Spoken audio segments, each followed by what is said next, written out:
A.G. Lafley, thanks for joining me. We're talking about your new book that's out now called Playing to Win, how strategy really works.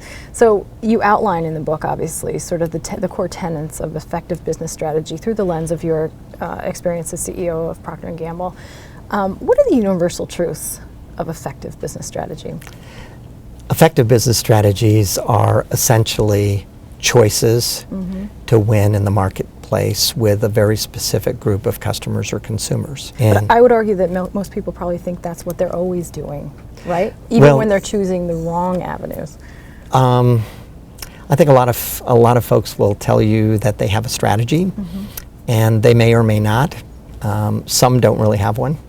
They may have a vision, they may have a mission, they may have a plan, but they probably don't have a strategy that answers all 5 choices, and I'll come to those in a second.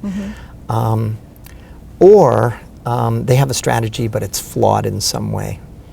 They're trying to be all things to all people. They're really not making choices. They're not making choices about what is winning or where they're going to play, and as importantly, where they're not going to play. Right. How they're really going to win, what really are their core capabilities and competencies to win, and how they're going to measure the progress. Well, I would argue that those measures have changed, and certainly when we talk about marketing, we talk a lot about how the metrics have shifted so much, and more than ever, marketing organizations have to keep a real clear handle on sort of what their objectives are and how they're measuring for those.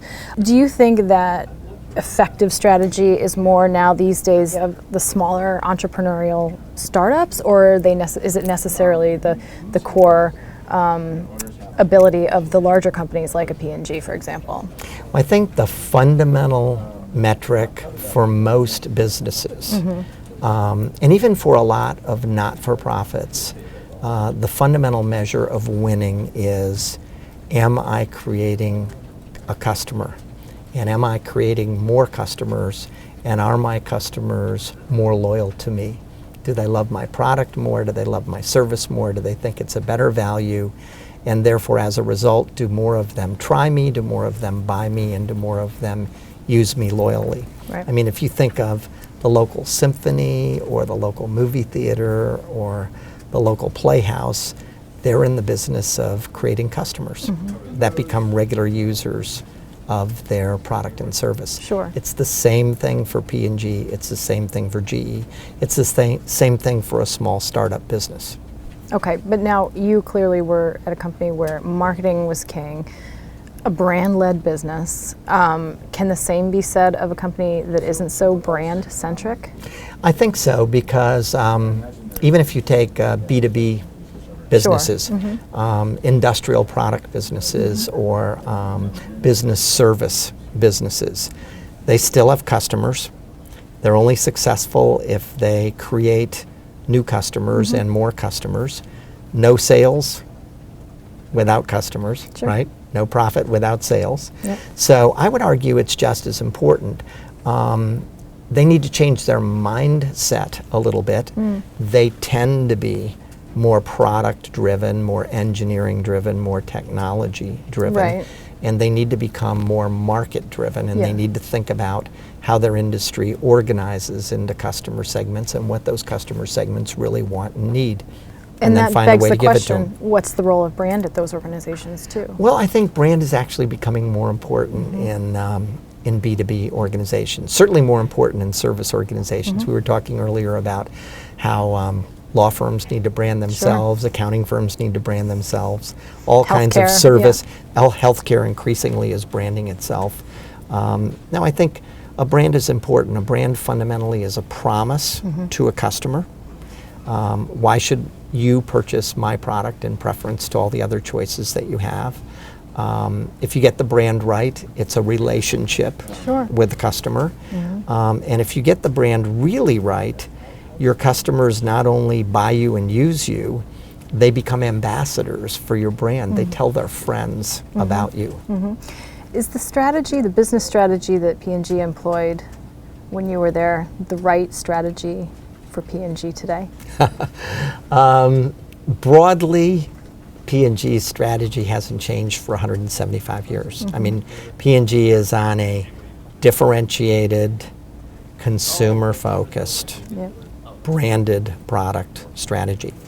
So what's changed over the years? We focus on different industries. The decade that our team had the responsibility for leading the company, we moved out of the food and beverage business. When I joined the company in the mid-'70s, a third of the company was in food and beverages. When I left in 2010, we'd virtually sold off all of the food and beverage businesses because we thought they were commoditizing. They were clearly local businesses, not global businesses. So the industry choices change, and that's part of strategy. We moved deeper into household care, and we moved into personal care, beauty care, and health care in a big way in the last decade. The innovations change. Right. Okay. Frankly, the consumer segments change, right? There are new generations of consumers. And how they interact with the brands in the company, obviously. Totally Huge. different. I mean, the way my mother's generation wants to respond and relate to a brand is quite different than the way my granddaughter wants to respond and relate to a brand. Right. So a lot of things change. The marketplace is dynamic. Consumers change. Competition changes. But I think some of the fundamentals, don't really change all that much. Well, that begs another question. I mean, what are the absolutes when dealing with business strategy, and how much does there need to be that core strategy versus sort of something that's constantly evolving? Well, I think there are for any business. No, I think there are two fundamentals of strategy that are pretty timeless. One part is, how do you position yourself versus the other choices the consumer or customer has in the market? And that, in our model, we call the where to play choice and the how to win choice. And the other part is, what are your core capabilities that make you different and more competitive and better? And we talk about that as core competencies or capabilities. And at P&G, they were very straightforward. Deeper understanding of consumers, innovation leader in household care and personal care, brand leader, not just building brands that already are established, but creating new brands every decade. The ability to partner with our customers and our suppliers and other innovators. And finally, the ability to scale our learning on a global basis. Those were our 5 core competencies. And they were decisive in our industry, and they distinguished us. When we really did them well, we were successful with consumers in the market. Right, but at the same time you have that sort of core basis, there needs to be obviously evolution. Constant evolution and change. And the evolution and change comes, I think, in 2 big areas. The consumer you serve. Yep. Okay.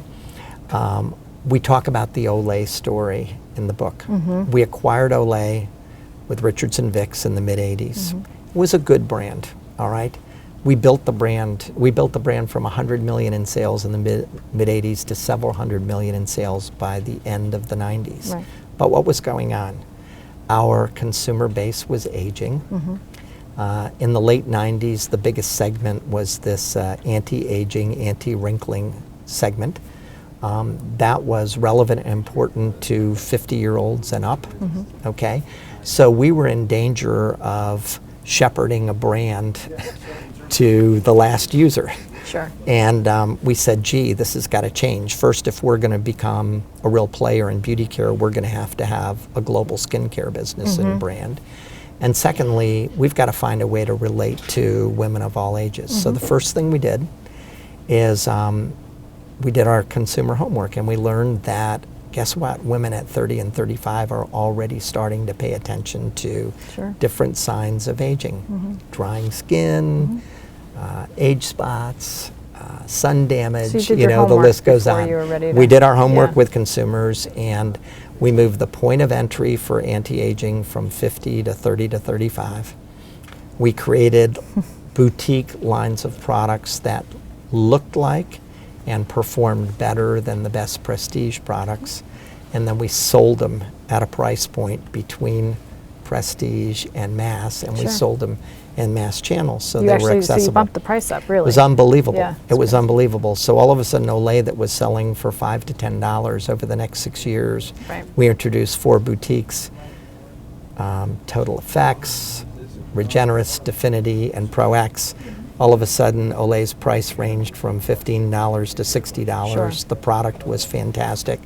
And all of a sudden we had a business that was $2.5 billion instead of $500 million. So there you go. That's change. With That was a lot of change, and we connected to a changing consumer base and, frankly, a changing set of needs and dynamics. Yep.